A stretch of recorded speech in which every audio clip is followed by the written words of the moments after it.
Suddenly finding your Uber Eats account deactivated or suspended can be a frustrating experience. But don't worry, we're here to help you get back on track. First, let's understand why your account might have been deactivated. Common reasons include outstanding payment issues, violations of Uber Eats terms of service like sharing your account, or suspected fraudulent activity such as chargebacks or unusual ordering patterns.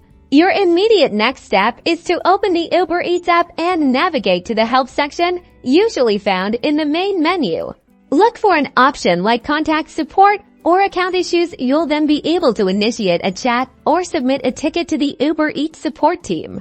When you contact support, be clear and concise. Provide your account's registered email address and phone number, and briefly explain that your account has been deactivated or suspended. If you received any specific error messages, mention them.